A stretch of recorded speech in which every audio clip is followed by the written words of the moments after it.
Saucy and overbold, how did you dare to trade in traffic with Macbeth, with riddles and affairs of death? And I, mistress of your charms, the close contriver of our hearts, was never called to bear my part, or show the beauty of our art. And which is worse, all you have done, have been but for a wayward son, spiteful and wrathful, who is ever due, love for his own ends, not for you. But get you gone, and in the pit of Acheron, meet me in the morning. Thither he will come to know his destiny. Your vessels and your spells provide, your charms and everything decide. I'm for the air, this night I'll spend, into a dismal and fatal end. Great business must be wrought till noon. Upon the corner of the moon there hangs a vaporous drop profound. I'll catch an earth come to ground, and that is still by magic sleights shall raise such artificial sprites, as by the strength of their illusion shall draw him on to his confusion. He shall spurn fate, scorn death, and bear his hopes but wisdom, grace, and fear. And you all know security is mortal's chiefest enemy. Hark, I'm called. My little spirit sees, sits in a foggy cloud and stays for me. Let's make haste. She'll soon be back again. Thrice the brinded cap hath mewed. Thrice and once the hedge big wind. Harper cries! 'Tis time! 'Tis time! Round about the cauldron go. In the poisoned entrails throw. Toad that under cold stone. Days and nights has thirty worn. Sultan venom, sleeping got.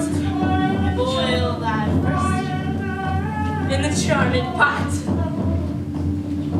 Double, double, toil and trouble, fire burn and cauldron bubble. Fillet of a finny snake, in the cauldron, boil and bake. Eye of newt, toe of frog, wool of bat, and tongue of dog. At his fork in lightworm steam, lizard's leg, howlet's ring, for a charm of powerful trouble, like a hellbroth, boil and bubble. Double, double, toil and trouble, fire burn and cauldron bubble. Scale of dragon, tooth of wolf, witch's mummy, mawing cock of a raven salt sea shark, root of hemlock, digged in the dark, liver blaspheming Jew, gall of goat, slips of you, slivered in the moon's eclipse, nose of Turk and Tartar lips, finger of a birth-strangled babe, dished delivered by a trap, makes the gruel thick and slab, add thereto a tiger's chardron, for the ingredients of our cauldron. Double, double, toil and trouble, fire burn and cauldron bubble. Cool it with the baboon's blood. In the char is firm and Oh, well done. I commend your pains, and everyone shall share in the games. And now about the cauldron sing, like elves and fairies in a ring, enchanting all that you put in. by the pricking of my thumbs, something wicked this way comes.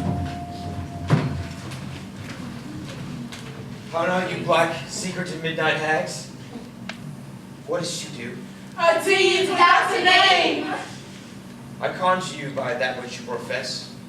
However you come to know it, answer me. Even till destruction sicken, answer me to what I ask you. Speak. Demand. Will answer. Save thou would rather hear it from our mouths or from our masters. and let me see him. Come high or low, thyself and all his deathly show.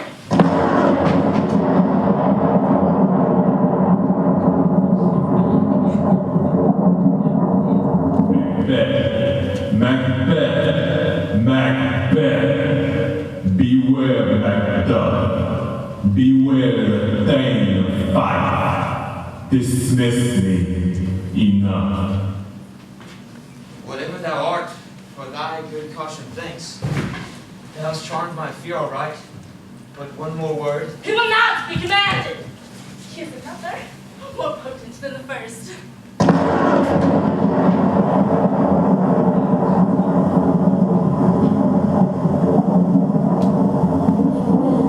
Macbeth, be bloody, bold, and resolute. Rise to scorn the power of man, for none of woman born shall harm Macbeth. Then live, Macduff. What need I fear of thee? Yet I'll make assurance doubly sure, and take a bond of fate. Thou shalt not live, that I may sleep in spite of thunder.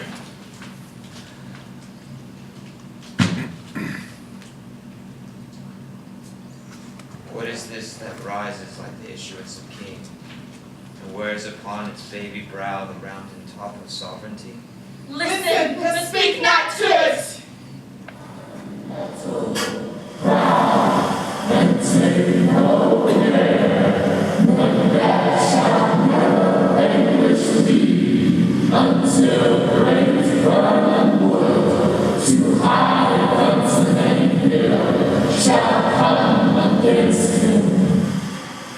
That will never be. Who can impress the forest, bid the tree unfix its earthbound root? Sweet Bodum's good. Rebellion's head rise, never till the wood of Burnham rise. In our high place Macbeth shall live the least of nature, pay his breath through time and mortal custom. Yet my heart throbs to know one thing. If your art can tell so much, will Banquo's issue ever reign in this kingdom? Seek to know no more. I will be answered. Deny me this, and an eternal curse fall upon you. Why sinks the cauldron? What is that noise?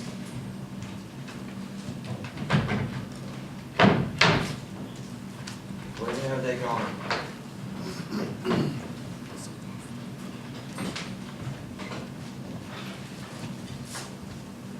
In this pernicious hour stand I accursed in the calendar. Come in without there. What is your grace's will? Saw you the weird sisters? No, my lord. Come they not by you? No, indeed, my lord. Infected be the air whereon they ride, and damn all those that trust him. I heard the galloping of horse. Who was it that came by? 'Tis 2 or 3, my lord, that bring word that Macduff has fled to England. Fled to England? Aye, my good lord. What time? Thou anticipatest my dreadful exploits.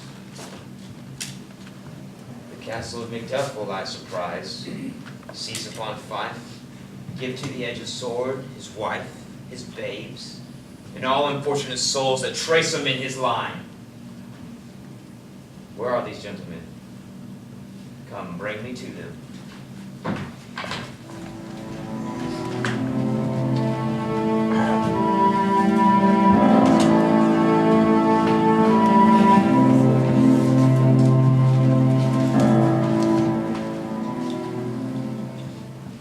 But what had he done to make him fly the land? You must have patience, then. He had none. His flight was madness. For our actions do not, our fears do make us traitors. You know not whether it was his wisdom or his fear. Wisdom? To leave his wife, to leave his babes, his mansions and his titles, in a place from whence he himself doth fly. He loves us not. All is the fear, nothing is the love. As little is the wisdom when the flight so runs against all reason. My dearest coz, I pray you, school yourself. But as for your husband, he is noble, wise, judicious, and as best befits of the season. I dare not speak much further. Cruel are the times when we are traitors and not know ourselves, when we hold to rumors of what we fear but know not what we fear. I take my leave at once. It won't be long and I'll be back again. Blessings upon me. Fathered he is, and yet fatherless. It is at my disgrace and your discomfort should I stay much longer. I take my leave.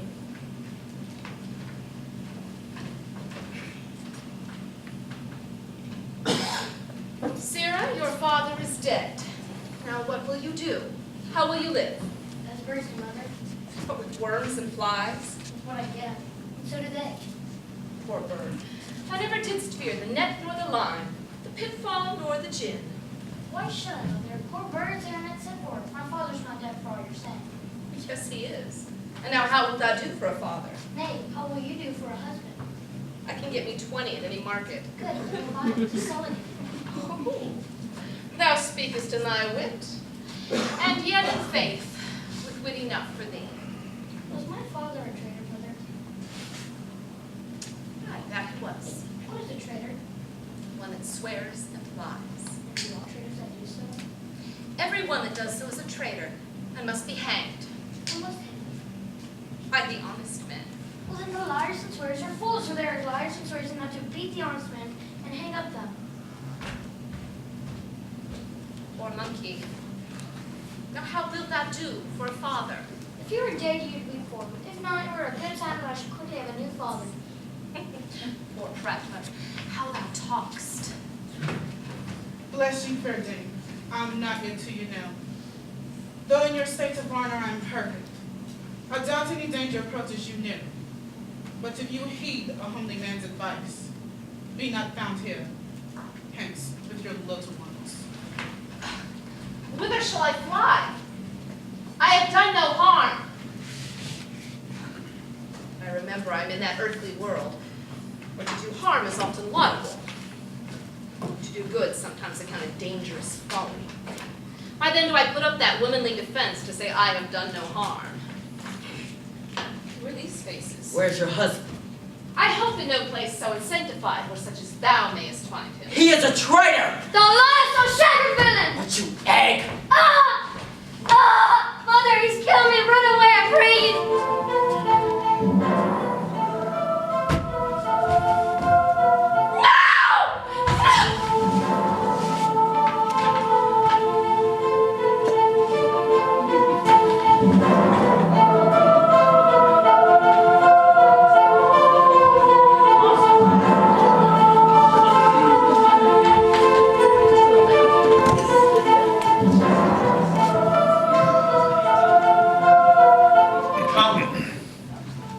Some desolate shade, and there weep our sad bosoms empty. Let us rather hold fast the mortal sword, and like good men, bestride our downfall and birthdom. What you have said may be so perchance, but the tyrant whose name even blisters our tongues was once thought honest. And you have loved him well. He hath not touched you yet. I may be young, but something you may be deserving of him through me and wisdom. To offer up a poor, weak, innocent lamb to appease an angry God. I am not treacherous! But Macbeth is. A good and virtuous nature may recoil in an imperial charge. I have lost my hopes. Perchance even there where I did find my doubts. Why in that rawness left you wife and child? Those strong knots of love, those precious motives, without leave taking? I pray you, let my jealousies not be your dishonors, but my own safeties. You may be rightly just whatever I shall think. Flee! Flee, poor country! Lay thou thy bases shore, for goodness dare not check thee. Wear thou thy title is a fear. Fare thee well, Lord. I would not be the villain thou thinkest, the whole space that is within the tyrant's grasp, and the riches to boot. I pray you pardon. I speak not out of absolute fear of you. I do think that our country sinks beneath the yoke. It weeps, it bleeds, and each new day another gash is added to her wounds. I do think there would be many hands uplifted in my right. Already gracious England hath lent us sword, and men of goodly thousands. Even if I should tread upon the tyrant's head or wear it beneath my sword, our country shall have more vices than before, more suffer in sundry ways by him who shall succeed. What should he be? It is me, I mean, in which I know all of the particulars of vice so grafted that, were they to be exposed, black Macbeth would seem as white as snow, and the poor state esteem him as a lamb when compared to my confineless arms. Not in the legions of horrid hell can come a devil more damned and evil than to top Macbeth. I'll grant him luxurious, avaricious, false, deceitful, bloody, malicious, smacking of every sin that has a name. But there is none, no bottom to my own voluptuousness. All of your wives, your daughters, your maids, and your matrons could not fill up the cistern of my lust. And all continent impediments would overbear those who did oppose my will. Better Macbeth to rule than such a one. Boundless impertinence in nature is a tyranny. It has been the untimely emptying of the happy throne and fall of many kings. Fear not yet to take upon you that which is yours. You may convey your pleasures in a spacious plenty. In this there grows a ill-composed affection, a stanchest avarice that were I king, I should cut off the nobles for their lands, desire this man's house and that man's jewels, and my more having would be as a sauce to make me hunger more. So much so that I should forge quarrels unjust against the good and loyal, destroying them for wealth. This avarice sticks deeper. It grows with a more pernicious root than summer seeming lust, and has been the sword of our slain kings. But fear not yet, Scotland has foisons to fill up your will if you're your own. These things are portable with other graces weighed. That I have none. Nay, had I power, I should pour the sweet milk of concord into hell, uproar all universal peace, confound all unity on earth. Oh, Scotland, Scotland! If such a one be fit to govern, speak. I am as I have spoken. Fit to govern? No, not to live! O nation miserable, with thy tyrant bloodied scepter, when shalt thou see thy wholesome days again? When the truest issue of thy throne by his own interdiction stands accursed, and does blaspheme his breed.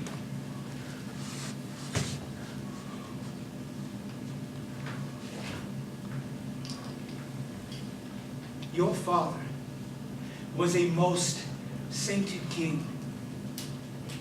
Your mother, oftener upon her knees than standing, died every day she lived.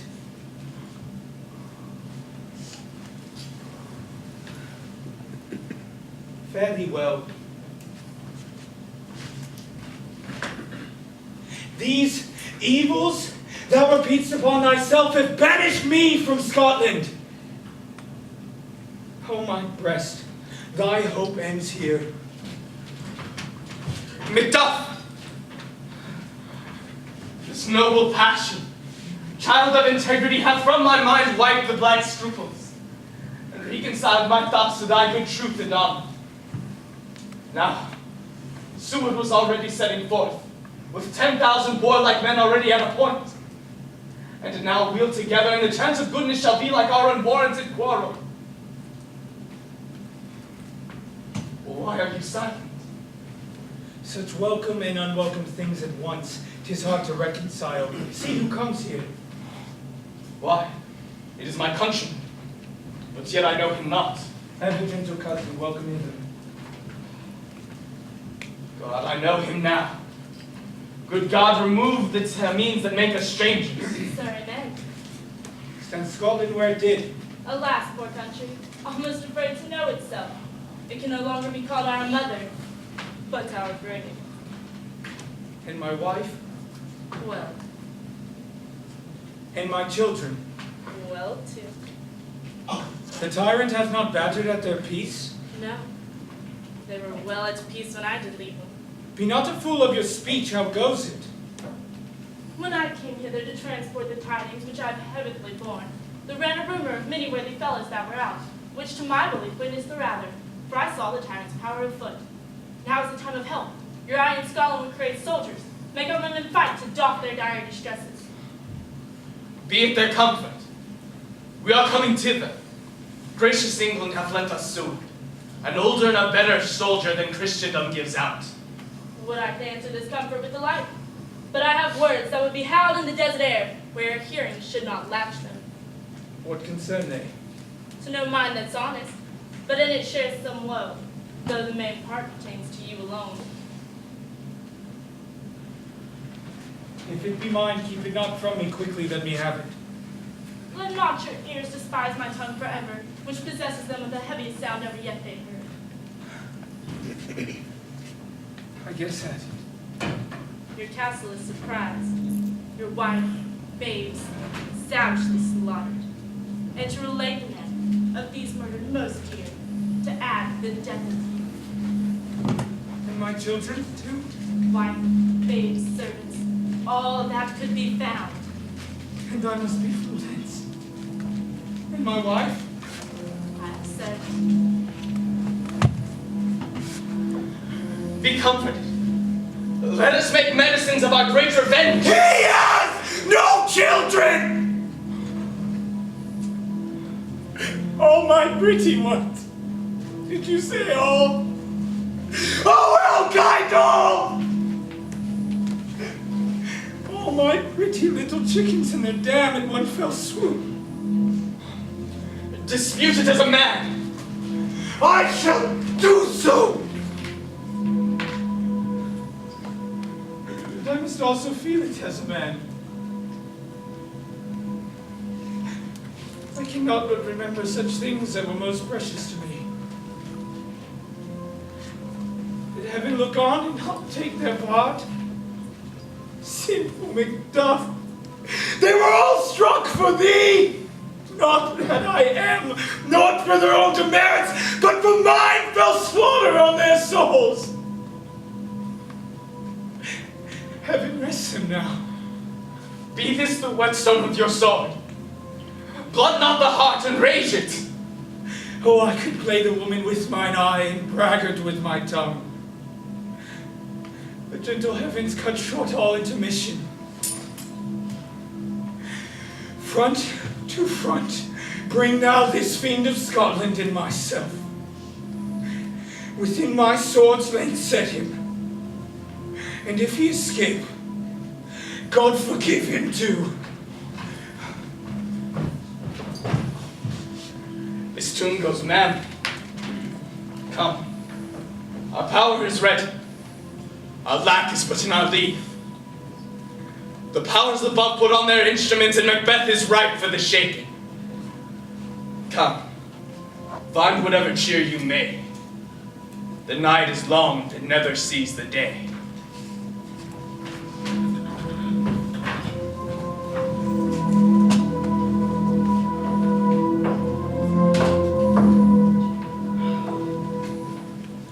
Nice watchman, and can perceive no truth in your report. When was it she last walked? Since His Majesty has gone into the field, I have seen her rise from her bed, throw her nightgown upon her, unlock her closet, take forth paper, fold it, write on it, read it, afterwards seal it, and then return to bed, all in the most fast sleep. A great perturbation in nature. To receive the benefit of sleeping and do the effects of watching. In this slumber agitation, besides walking in actual other performances, have she said anything? That, sir, which I will not report after her. You may to me, and 'tis most meet you should. Not to you nor anyone, with no witnesses to confirm my speech. Lo, here she comes. This is her very guise, and on my life, fast asleep. Observe her. Stand close. How does she come about that light? It stood by her. She has light by her continually. 'Tis her command.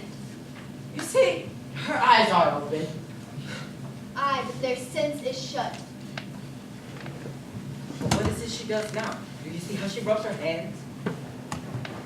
This is an accustomed action of her, to seem thus washing her hands. I've known her to continue this a quarter of an hour. Yet, here's a spot. Her, she speaks! Set down what comes from her to satisfy my remembrance the more strongly. Out, damn spot. Out, I say. 1, 2, 5.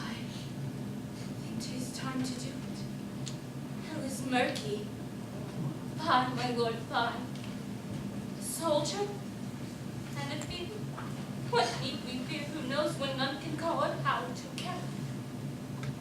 Yet, who would have thought the old man to have had so much blood in him? Do you mark that? Late of five, had a wife. Where is she now? What? Will these hands ever be clean? No more of that, my lord, no more. To mar with all this starting. Go to, go to. You know what you should have not. She has said what she should not. I am sure of it. Heaven knows what she has known. Yet, here's the smell of blood still. All the perfumes of Arabia will not sweeten this little head. Oh. But a sigh is there. The heart is sorely charged. There is not a heart in my bosom for the dignity of the whole body. Well, Pray God it be, sir. well, this disease is beyond my practice. Yet I have known those who have died in their sleep and walked holily in their beds. Wash your hands. Put on your nightgown. Look not so pale. I tell you yet again, Banquo's buried. He cannot come out on his grave. Even so, To bed. To bed. There's knocking at the gate. Come, come, come, come. Give me your hand. What's done cannot be undone. To bed. To bed. To bed. To bed. To bed. will she go to bed now? All whispers are abroad. Natural deeds do breed unnatural troubles, infecting minds to their death pillows will discharge their secrets. More than she needs the divine than the physician. Oh God, God, look after us. Remove the means from all of annoyance from her, but keep eyes upon her. So good night. My mind she has made to the amaze of my sight. I think, but dare not speak. Good night. Good night, good doctor.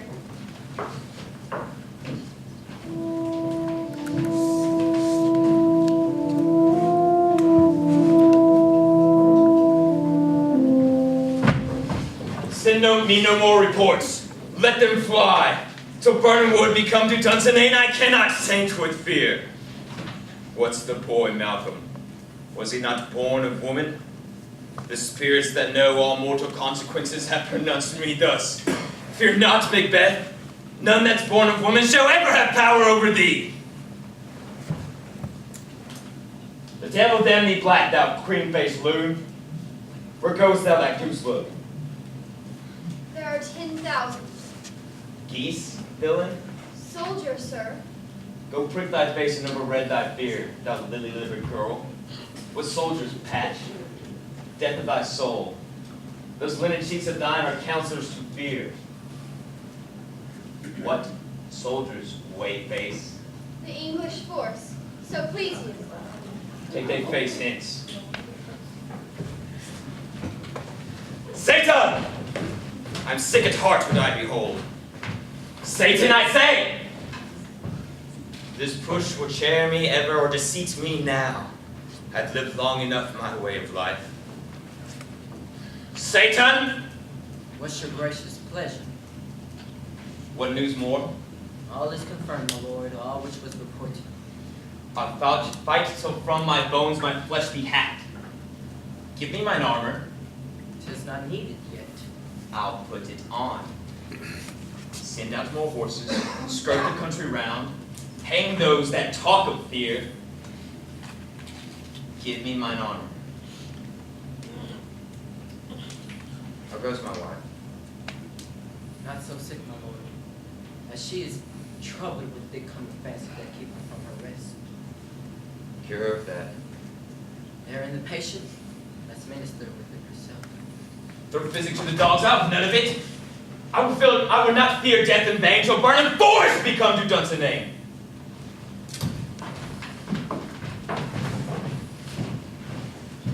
Good cousins, I pray the days are near at hand that our chambers are safe. We doubted nothing. What wood is this before us? The wood of Burnham. Let every soldier hew him down a bow and bear it before him. Thereby we shall shadow the numbers of our host and make air in report of us. Let our just censures attend the true event, and put we on industrious soldiership.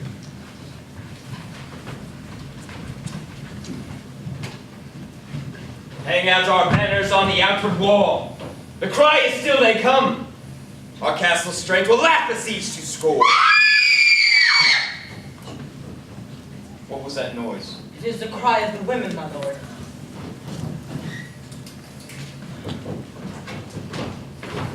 The time has been, my senses would have cooled to hear a night shriek.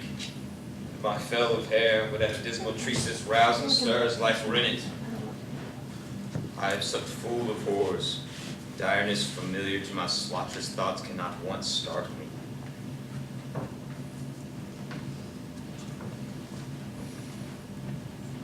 Wherefore was that cry? The queen, my lord, is dead.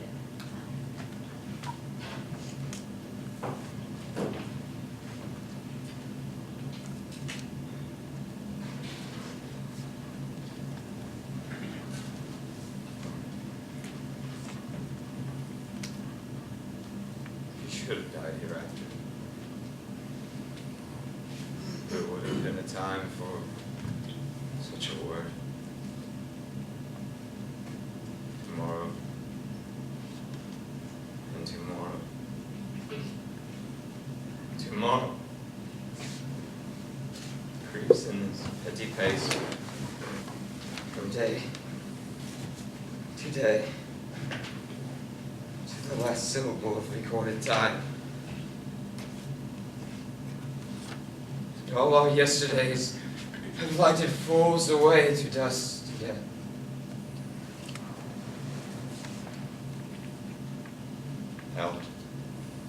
Out brief candle. Life is but a walking shadow. A poor player who struts and frets his hour upon the stage, and then is heard no more.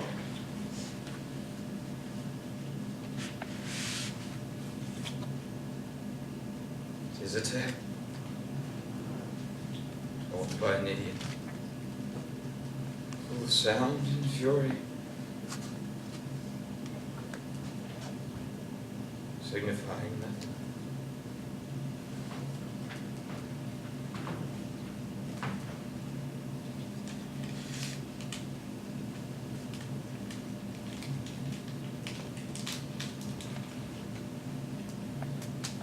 Thou comest to use thy tongue.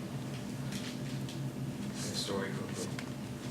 Gracious my lord, I must report that which I say I saw, but know not how to do it. What say, sir?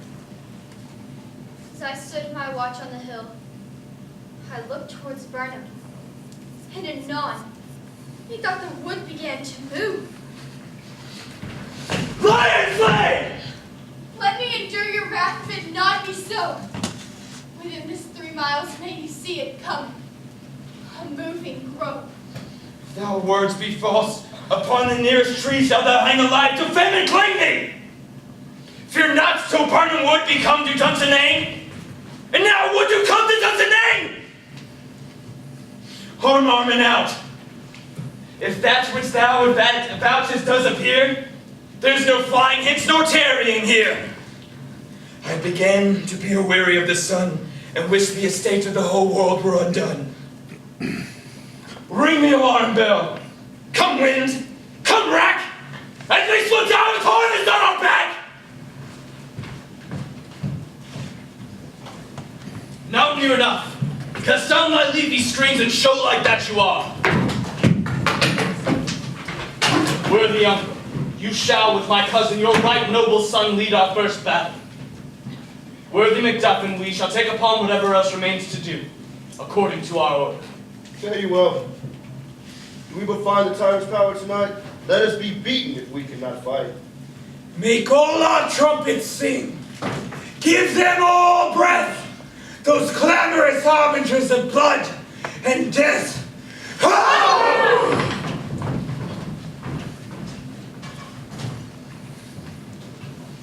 They have tied me to the stake, I cannot fly. But fare like I will fight the course. What's he that's not born of woman? Such a one I am to fear, or none. What is thy name? Thou'st be afraid to hear it. No. Though thou call thyself a harder name than any is in hell. My name's Macbeth. The devil himself could not pronounce a title more hateful to mine ear. No, no more fearful. Thou liest, O poor tyrant. With my sword I will prove the lie thou speakest.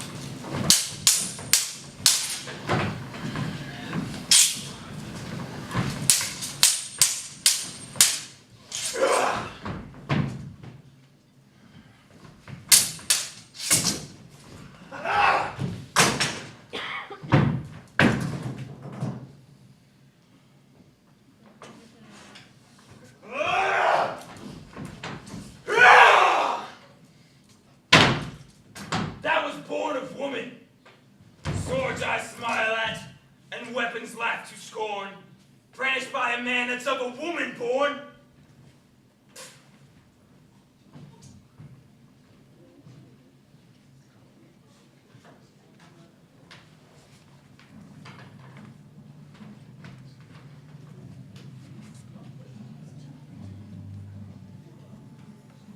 That way the noises!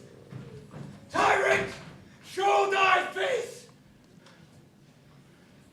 If thou beest slain, with no stroke of mine in my wife and children's ghost shall haunt me still. I cannot strike at wretched kerns whose arms are higher to bear their staves. Either thou, Macbeth, or my sword with an unpowdered edge I sheathe again undeeded. There he should be. Oh, help me find him fortune and more, I beg not.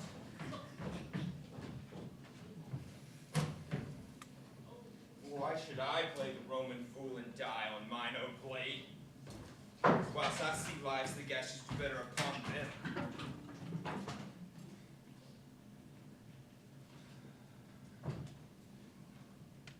Turn, hellhound, turn! Ballman, else I have aborted thee, but get thee back. My soul is too much charged with blood of thine already. I have no words. My voice is in my sword. Thou bloodier villain and down can give thee out.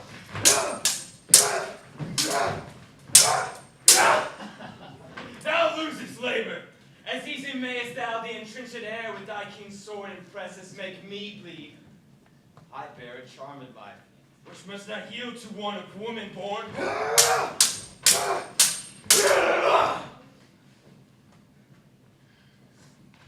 Spare thou thy charm, and tell the angel whom thou still hast served that Macduff was from his mother's womb untimely ripped. Accursed be the tongue that tells me so, I will not fight with thee! Then yield thee, coward, and live to be the show and gaze of the time. We will have thee, as our rare monsters are, painted upon a pole and under writ. Here may you see a tyrant!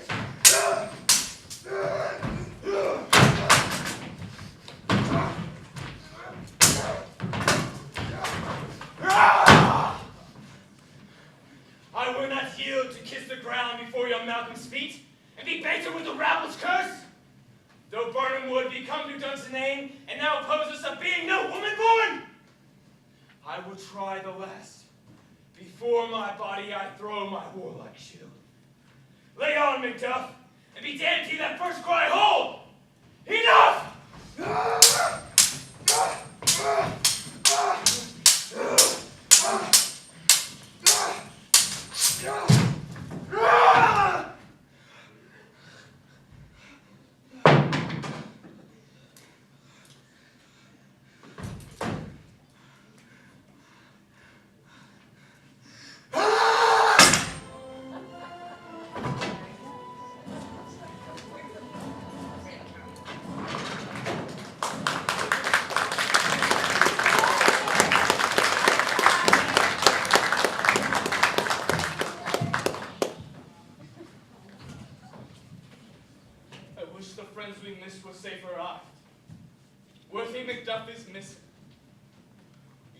sorrow and that I'll spend for him. He's worth no more. They say he parted well and paid his score. And so God be with him. Here comes your comfort. Hail, King, for so thou art. Behold, the usurper's accursed head.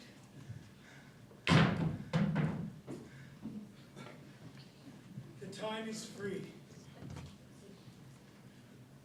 I have seen thee encompassed within thine kingdom's pearl, whose voices speak salutations of mine, and I desire to hear them alike.